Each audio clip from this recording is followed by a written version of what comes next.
Hello, all of you vaingloriously wonderful people. This is the Canis Seminole Frontier, and I'm about to find out if it'll off-road. This is the final little off-road in the snow video for snow 2021, early 2022. So it was fun while it lasted. We got 6 vehicles done, so at the end of this video, there will have been 54 vehicles. This doesn't sound right, but I'm going to go with it. Maybe it's 56. I don't know. We're going to go with 54. So yeah, at the outset, make sure you are playing Will It Off-Road Bingo. The link is in the description down below. Once you get to that website, just click on Generate New Card and then tap or click on things as they happen in the video. And if you get bingo, then make sure you put it in the comments down below. We finally had our 5th winner. Congratulations, Sparing Donkey, bringing us to 5 bingo wins in the entire history of Will It Off-Road Bingo, which we've been doing bingo for a while. Not as long as we've been doing Will It Off-Road, but fairly long. And speaking of how long we've been doing Will It Off-Road, next week we will return with just regular Will It Off-Road, just dry old mountain, with the contract DLC. Of course, there's an odd number of vehicles in the contract DLC, so we will have to just pick something from the back catalog to round it out for the final video. And then, of course, from the DLC video, or from the DLC vehicles, we will pick the 2 fastest, the 2 slowest once it's all said and done, and then we will race them in Will It Off-Road at the races, which is this track with a lot of really annoying props, where we actually race instead of just trying to drive up cautiously. So sometimes you get up a little faster. Sometimes you also fall off the mountain because you're pushing it too hard in the races. So yeah, that's a fun thing. And of course, earlier I looked behind me because Commander Hobo was probably making Commander Hobo noises, and I wanted to look behind me to see what it was all about. And you could have found out if you had seen the behind-the-scenes version of this video. It's actually going to go up before this one does for once, because I'm ahead on editing. Yay! And last week's was delayed because I wasn't sure if we were going to have snow on New Year's Day. We didn't, but I waited because I wanted to get DLC vehicles in. I asked everybody that was participating to take part, or to just to help them to feel more part of the video. I asked them to each pick a vehicle. This was Hobo's choice, and I said, "Hey, choose, contract or maybe tuners." Maybe 1 or 2 that aren't from that DLC. Half of our vehicles were from the DLC. None today are, we. But anyway, so yeah, we could have heard what. Oh God, there's me shrieking there. I know I shrieked. I nearly went off. I had to back up to get around it. But yeah, you could have heard what the Hobo was shrieking about that caused me to look backwards. If you see the supporters video, that's available only to channel supporters on the Vainglorious Discord in the Vainglorious Supporters channel, and you can get access to that. One of 3 ways. By the way, that behind-the-scenes video, completely ad-free. No ads. None. And you get to hear our Discord banter. But anyways, you can get access to it by becoming a member right here on YouTube, by clicking join or becoming a member, whichever button you happen to see. Making a monthly pledge over at patreon.com/Vainglorious Gaming, or by being a Twitch subscriber, whether it's a paid sub, gift sub, or you use Twitch Prime. All of those count. Link those respective services to Discord, and you get access to that supporters channel where you can see the behind-the-scenes video. We are up in 3 minutes, 29 seconds. So, will the Frontier Seminole Frontier Off-Road? Yes, I got the name wrong. Frontier Seminole Frontier. It's a Cherokee Trailhawk. And that's... I mean, that's what it is. Anyway, so now that we have gotten to the top of the mountain, we are going to head back down as our support vehicles were just ready to go. I mean, they were all revving. This is the first one we did on the day that we recorded. So I guess they were just all ready to go. So, just some fun stats for you statisticians nerds. By the way, statisticians nerds, there's a spreadsheet for Will It Off-Road. How sexy is that? Link in the description down below for that as well. You can see everything we've ever done on Will It Off-Road. In the dry, in the snow, Project Homecoming vehicles. You can see stuff broken down by DLC for starting with tuners going forward. Actually, I think we're doing just tuners. Yeah, we're doing just tuners, my bad. Because tuners, since they have their own subclass, I wanted to see how they ranked. But anyways, so the Seminole Frontier is 41 seconds slower than itself in the snow than it is in dry conditions. However, in the snow, it is 18th overall of 54, and that number just doesn't sound right to me. I thought it was 56, but maybe it is 54. It is 2 seconds slower than the Pfister Comet Safari, 1 second faster than the Lampadare Cinquemilla. So, not too bad. In SUV's class in the snow, it is 4th, coming in 21 seconds slower than the Enos Jubilee. You would have thought this would have done better, but no. And it was 2 minutes, 36 seconds faster than the Granger. The poor Granger, anytime anything is compared to it in the snow, it's just always going to be by minutes until something else does as bad as the Granger. Hey, maybe the Granger new one will be just as bad. Oh, I heard a hiker get squished behind me. He was scared because I came bouncing down on him, but I heard a very clear squish. Somebody's choosing to take a different line to get down the mountain down there. Can't quite see who that is, and I don't remember who was in what. Might be Sven. I'm not sure. We'll know here in a minute because it looks like we're gonna rendezvous. There we go. Got me a hiker. So let's see. Who is this down here? Wait, where are you? We're in the tunnel. Oh, God. That was some skill right there. I cannot believe I saved that. I thought for sure I was going over. I'm pretty sure the mirror was on the ground on that one. It's happened a lot recently where it looked like a vehicle was going to go on over and it didn't. Yeah, it didn't quite get on the brakes enough there. Oops. And hit a tree. Sadly, not the tree of many crashes, so it doesn't count for bingo. It's sad. But, so it wasn't a hobo that was in the free crawler. I don't know who's in the free crawler. I think it was Schmidt. But I do like driving this thing in the snow because it has a nice bit of slide, but then the front wheels can help pull you out of it and kind of keep you back in, doing all kinds of fun things while the front wheels like, fine, I'll be the responsible adult. You know, it's just kind of nice. Sadly, Hobo couldn't do his jump right here, but we're down 3 minutes, 18 seconds. Why couldn't he do his jump? Because he was blocked. So it's not that free crawler. It has to be Sven then. Has to be Sven. Anyways, we're back at the top of Mount Chiliad, so that means we're going to fling the Seminole Frontier off the side of the mountain and see what type of damage it sustains. Can I land it? No, I don't really try. I mean, I try a little bit, but I don't make a huge effort. Ooh, ow, maybe I should have, because that one actually took some of my health. Also took my lift gate, and it looked like something else just fell off, but all the parts are here. Oh, never mind, there was a door. Spoke too soon, and I'm now in a tree. Maybe it was a door that fell off. Uh-oh. Oh! Ow! Hey! And now I'm stuck. In a tiny car. Nice effort, J-Bose, but I don't think you had enough mass. I'm just slowly doing a burnout to get out of there. Oh, that front bumper is just barely hanging on. I don't think I remember to include that in the damage description, but hey, you can pretend it's written on the screen. Oh, Hobo just booping me up into the air there. That was a neat little thing. Also, it looks like I lost a rear bumper, and I don't think I mentioned that in the text. This thing did have a rear bumper, right? I think it did.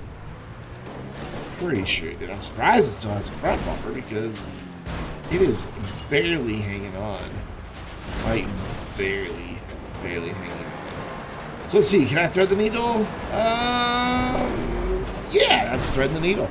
It's exactly how it's done. With speed, don't hit any of the sides, don't hit anything else. And this one, not so much. This one is once again a clusterfuck. As we all try to go through the tunnel at the same time. And it doesn't really work out very well ever. I don't know why people keep trying it, but hey, it's fun to watch. Come around for our last little climb. Can I clear the wood pile? No, it was never going to happen. Oh! What was that maneuver, Hobo? Used me as a ramp. That was kind of beautiful. And we're down in a very bright, sunny setting at 2 minutes, 9 seconds. So we are going to take a look at the damage. All the windows, most of the lights are gone. The hood, the liftgate, and the right doors. And of course, right bumper, rear bumper, right bumper, rear bumper is gone. Did the front bumper make it? Yeah, the front bumper's still there, but it was damaged. We know that because we saw it and talked about it, even though I forgot to put it here on the screen. Anyways, there are our support vehicles. Somebody about to throw a snowball at me. And then, of course, when we look from behind, somebody did throw a snowball, knocking over Sven. And that brings us to our next vehicle. The venerable Karin Rusty Rebel. Yes. Is there anything... You can't really take the Vainglorious anywhere. Let's just get that out of the way.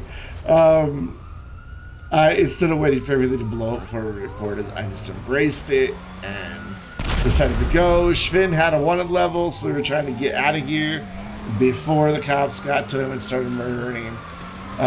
So yeah. Anyways, is there anything better than a Rusty Rebel? I mean, there just isn't. I mean, it's not the fastest. It's obviously not the prettiest. But my God, the thing is a workhorse. It can go anywhere. Sadly, it doesn't damage itself, so I don't get criminal damage. But the thing can just go just about anywhere. It's fun to off-road with. And I know firsthand that it can survive nearly a dozen full-speed head-on collisions with the train before it stopped starting. That's just that's all it did. It stopped running. Didn't blow up. Didn't catch on fire. The engine just died. It had been rattling and smoking for quite a while. Like the 10th or 11th hit with the train, we got knocked back from the train, and my character tried to restart the car, and it just started a noise, and it never turned over, and that was it. I got a message that my personal vehicle had been destroyed, even though it was still clearly in front of me, and my character kept trying to turn the engine, even though it was destroyed. So, yeah, Rusty Rebel is an absolute beast of a machine. It just doesn't get much better. This was picked by J-Bones. Again, you know, I reminded them, hey, let's make sure we're going for something from the contract to the Tuners DLC. It's okay if it's not, but those are my preferences. Kind of hinting, those are my preferences because, you know, people tend to click on videos that have newer cars featured. And hoping that my compatriots here would take the subtle hint, and they did not. So we had 3, I think, this year. Yeah, out of the 6, I think 3. We had the Chinkamiya, the Jubilee, and the Champion. Yep. And then we also had the Mamba, and then today the Seminole, and then the Rusty Rebel. A very short snow season. I was kind of hoping that it would snow again on New Year's Day, but it ended the Thursday before, and that was that. It didn't come back. So we had it for 1 week solid. There were several afternoons that I felt like, hey, maybe I should get everybody on, or as many people as I could, and normally record. Maybe we should record 4 more cars so we can at least have 5 weeks of rolling off-road in the snow. And I always hesitated because I thought, surely it's going to snow on New Year's Day. And 2020 hindsight, I should have asked them to all join me. But, oh well. What are you going to do? I should have turned in sooner because I didn't. And that costs a lot of time here. Like, this could have been a very, very good time if I would have turned in a little bit sooner. Because you can see Sven made it up, no problem. If you turn in earlier on that line, it's a little bit gentler of a way up. The only issue is you got to be careful with some cars because they'll lose grip at the last little bit and spin off to the side. But we are up in the Rusty Rebel.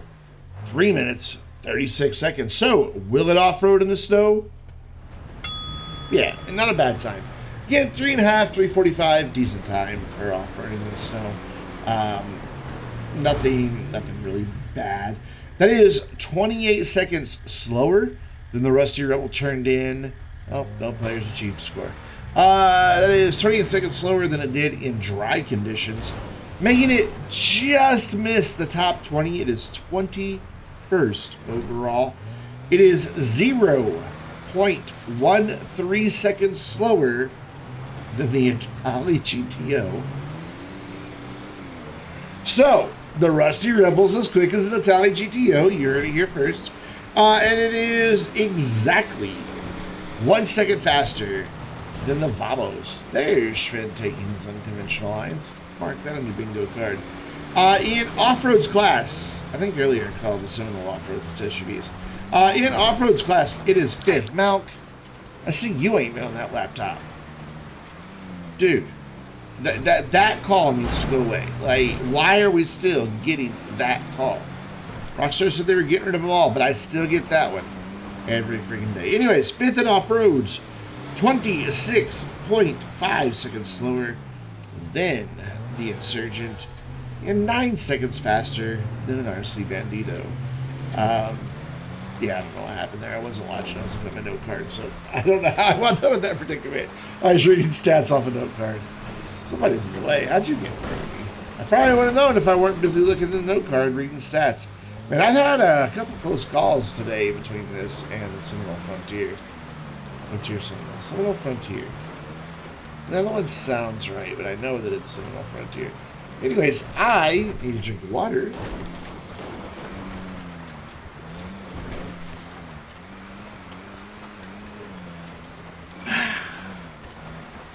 The absolute height of YouTube professionalism right there. Just squeaking the cap on my water bottle, gulping loudly, giving that when I'm done. But you know what? I'm very dry and parched. Oh, oof, the brakes could not stop me. So we're just going to pretend that we went down the wrong way, and we're just going to go over here and hit a tree. And just continue on our merry way like nothing ever happened. And meet everybody else. Why are you so slow? Why are you still so far back there? Actually, somebody's catching up with me already.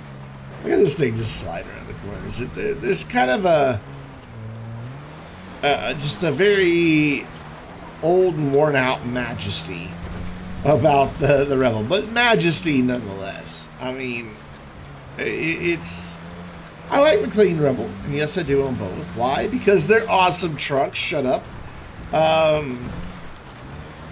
But the Rusty Rebel definitely holds a place. A very special place in my heart.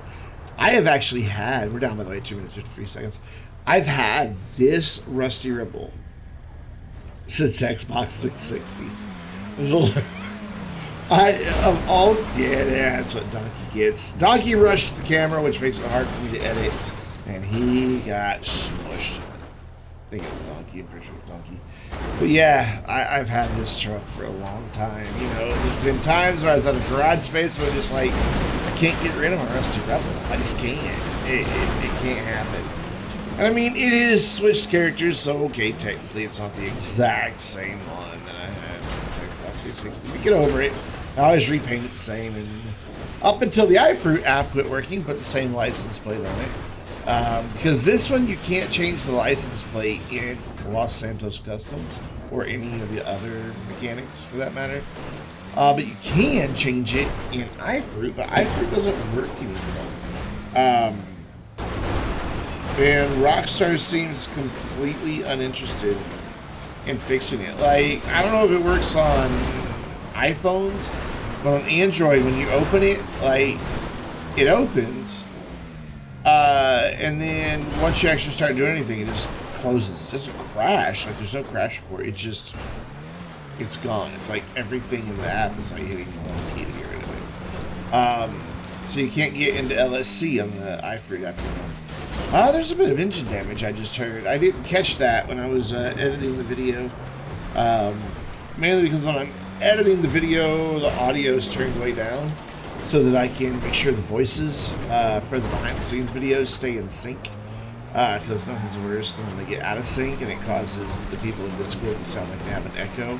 Because you're hearing them from the Discord recording, but also from a slight, not echo, but from my microphone picking up on my headset as well. Yeah, again, don't know why I really even bothered trying that jump. That was never going to go over the woodpile. But yeah, there is a bit of engine damage, and yeah, another crash at the end of the off-road in the snow. We're down 202 with all the lights and windows gone. The hood and right door are also missing. There are bent wheels, and there's pretty severe body damage. And of course, we also have a madman on a machine gun. And I've got NPCs crashing into me. If you listen, we'll hear another crash. But there's our support vehicles from front and rear. That wraps up for this season of Will It Off-Road in the snow. Oh my god, the NPCs are just going nuts. Make sure you're playing Will It Off-Road Bingo, and if you want to support the channel, make sure you're checking out the behind-the-scenes version. Thank you very much for watching. We will be back next week with Will It Off-Road, the contract DLC vehicles. And until then, I'm Brandon, reminding you to stay vainglorious.